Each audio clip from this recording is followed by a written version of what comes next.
very last minute addition to the schedule today, and I promise that if I can have just 5 minutes to get a few key points, that I'd really appreciate it, and I aim to get in those 5 minutes.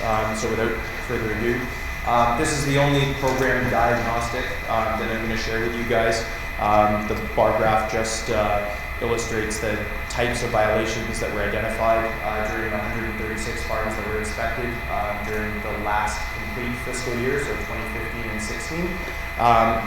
The relationship that I want to point out in this slide is that far and away the number of violations of the regulations that we saw during those inspections were administrative in nature, and so those are the ones that tend to do with record keeping, something like a nutrient management strategy that has expired, for example. And so violations that don't inherently increase the risk that anything is going to impair the environment, just because you had an expired strategy doesn't mean that you're all of a sudden going to go out there and start farming in a different way, not using the best management practices.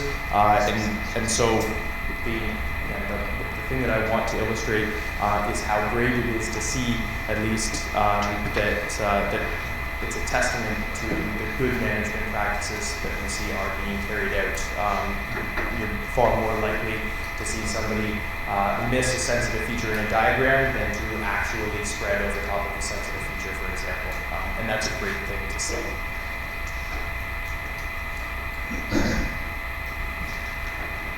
One of my responsibilities in the Program Services Unit at the Ministry of the Environment is to look for opportunities to present a more consistent approach to compliance. And one of the things that we've discussed most recently that I wanted to share with you, the consensus with you guys today, is related to nutrient application systems that have 2 or more operators. So nutrients pumped from storage through a drag line to a direct flow applicator. So in this scenario where the first operator is responsible for operating the equipment in the field, and the second operator on the pump is responsible for turning off that switch within 1 minute when the operator radios them or calls to them, or else turning it off when they perceive that something has gone wrong. The Ministry of the Environment has discussed internally and consulted with our legal counsel and with some of our friends at OMAFRA, and the consensus moving forward that we wanted to express to everyone here is that since all of the operators in this scenario have responsibilities under the regulation, all of those operators require NAT licenses, not just the person who's driving the tractor, but also the person who's operating the pump.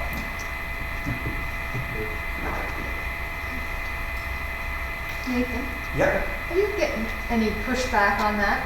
I was at a prescribed materials application business course, and when this was brought up, there was several very unhappy business owners who said that's just going to ruin them, having to have every Joe schlub that runs the pump have to have a technician license.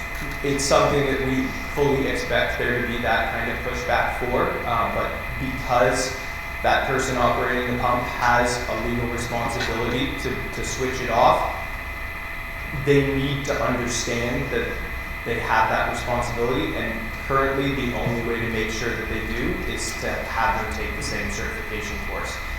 Whether there might be an opportunity down the road to have a different certification course for the pump operator that's less intensive, that might come, but for the time being, the consistent approach that we'll be applying moving forward is that both of them will have to, push back or not.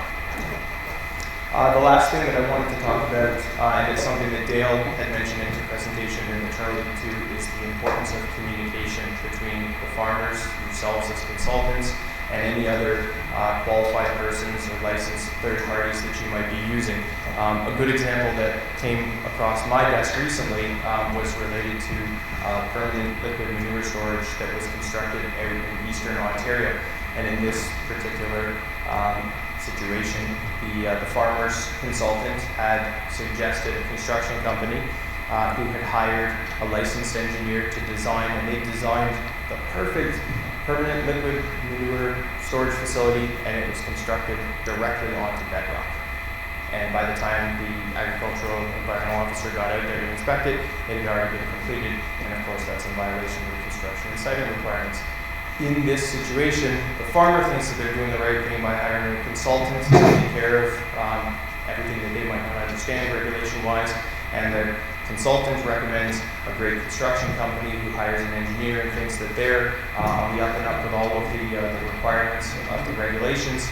And in this situation, somebody didn't. Everybody on the surface, it looks like everybody's doing the right thing, but when the chips fall, something was done wrong, and who does it fall to? And everybody wants to point fingers. It's a mess. And so I just wanted to take this moment. Again, I know it's been expressed in a couple of the other presentations, impress upon you the importance of communication. You guys do a service to your clients when you clearly outline roles and responsibilities, and we'd love to see things like that situation that I mentioned in Eastern Ontario not happen.